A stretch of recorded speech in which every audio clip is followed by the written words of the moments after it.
Welcome to this presentation of ActionIT's learnings for effective performance management. Hi, I'm Kyle. I'm the Knowledge Content Coordinator at ActionIT, and I will be taking you through this presentation today. The agenda for the session is as follows. First, we will look at what the factors are that need to be considered to be able to successfully implement a performance management system. Next will be the importance of the alignment of performance objectives, followed by the learnings that we have experienced in implementing effective performance management at our clients, and lastly, the importance of consequence management. Now looking at the first topic, our expertise in the field of performance management has shown the greatest chance of success is achieved when there is a collaboration between the performance manager, the internal audit manager, and the risk manager. It is crucial that the three stakeholders support each other in the identification and development of performance measures.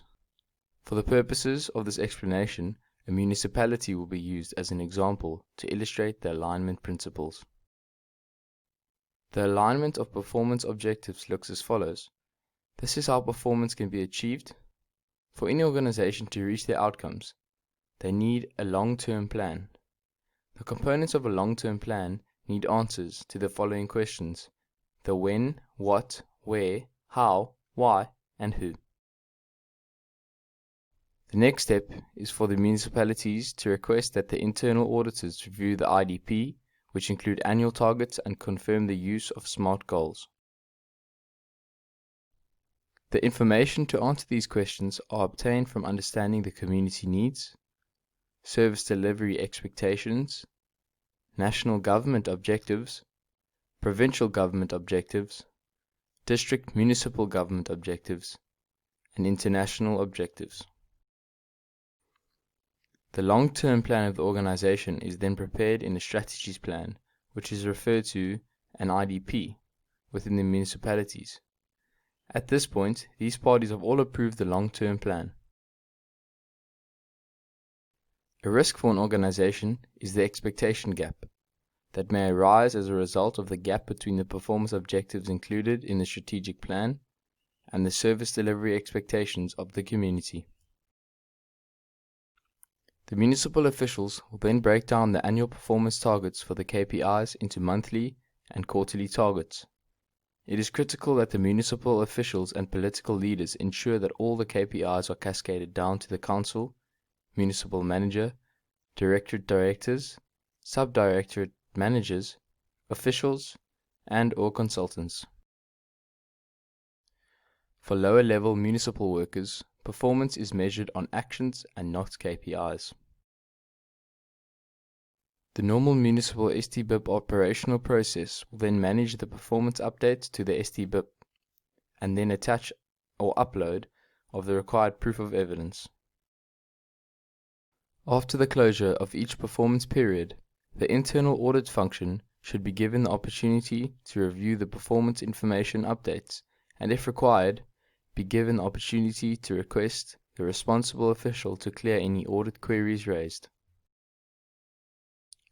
In following this process, the internal audit function can play a very active role in ensuring that all performance information captured, along with supporting the proof of evidence, will meet the audit requirements of the Auditor General. From an individual performance management perspective, this will also facilitate the automatic update and accumulation of the audit evidence required by officials for the individual performance evaluation process. To ensure the proper downward cascading of performance indicators from the STBIP to the individual official performance contracts or scorecards, all the performance indicators in the STBIP must be assigned to one or more official within the municipality. If the municipality should decide to cascade performance down to the lower levels, the official's performance would be measured on successful completion of tasks or actions and not on KPIs.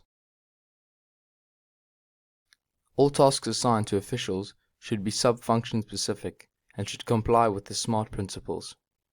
Municipalities will be able to complete proper performance reporting at individual and organizational performance level, if the municipality's performance indicators are SMART and have been cascaded down from the IDP to the SDBIB to the individual performance contracts of officials. Our experience of working with local and district municipalities in South Africa has taught us many practical lessons to consider when implementing a performance management system. All these lessons need to be considered when implementing and maintaining an auditable performance management system. Maintain consistency at all times. By being consistent, all the stakeholders receive the same message and will understand their roles and responsibilities and the possible consequences should they not meet their performance indicators. As with any system, if garbage is captured into the system, garbage will be produced as an output by the system. Ensure that all KPIs are SMART.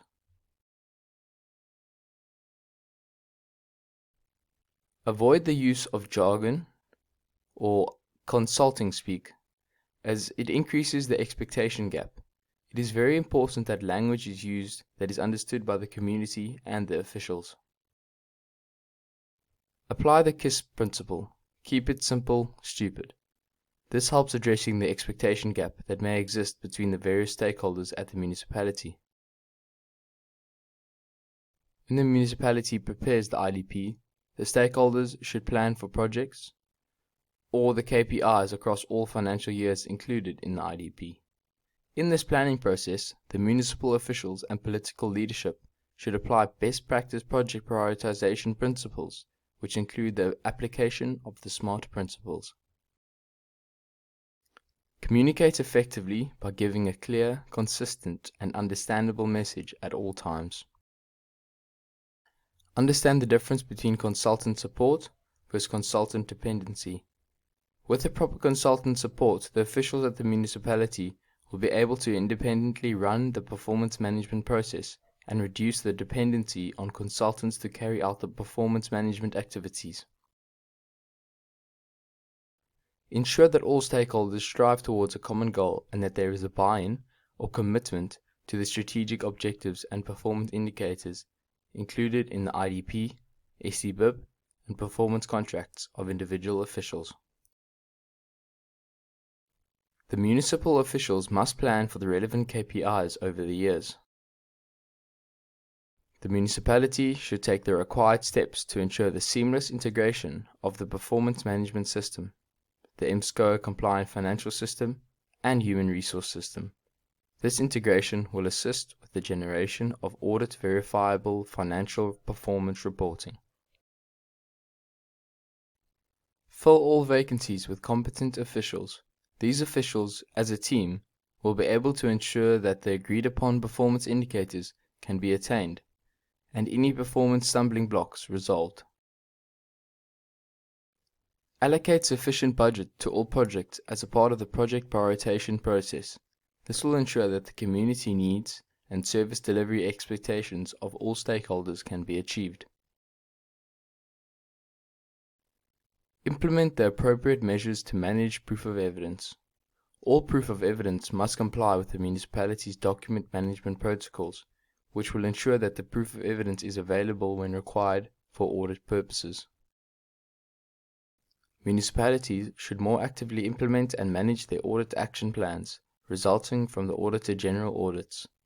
By effectively actioning all the items raised by the Auditor General, the municipality will be able to be better prepared for the following audit. The performance management process will not be effective if the municipality does not implement consequences for the non-achievement of performance indicators. Consequence management is not always a negative process, but should rather be seen as an intervention to get poor or lacking performance back on track. Performance management is the business.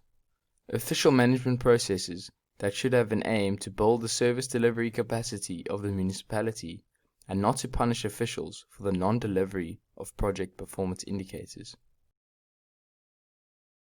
The municipal team must take reasonable steps to manage the impact of political interference, as the interference can lead to the municipality deviating from its approved service delivery objectives. Any such deviation can, down the road, result in an unfavorable audit finding. Our approach to consequence management is as follows. A performance management system can only be successful if it is supported by the appropriate level of consequence management. Municipalities should self-inspect and actively consider the impact of poor or no consequence management and how the barriers to performance can be addressed. This can be explained the best with the use of an example. Assume that an official responsible for gardening and landscaping did not plant the allocated number of trees in a specific week. The reasons for this could include one or more of the following. An attitude barrier, which may require one of many resource interventions which will depend on the specific situation. A skill set barrier can be addressed by implementing the appropriate capacity building initiatives. These may include formal training courses, workshops, seminars, mentoring, coaching, and/or on-the-job training. From a career development perspective, all the learning interventions should be managed through the official's PDP, which is a personal development plan. A tool barrier, if the officials do not have the required tools or implements to enable them to carry out the actions assigned to them. In this example, if the officials have not been provided with spades to allow them to dig holes required to plant trees. An influences barrier. These are those official uncontrollable factors that can prevent the official from performing their required functions. Examples of such factors include natural disasters, power outages, political interferences, and so on. The municipality should mitigate these risks through their normal operational risk management process. Thank you for watching this video. For more information on ActionNet Pty Limited or the Action Assist Performance Management System, please visit our website or contact us on marketing@actionassist.co.za.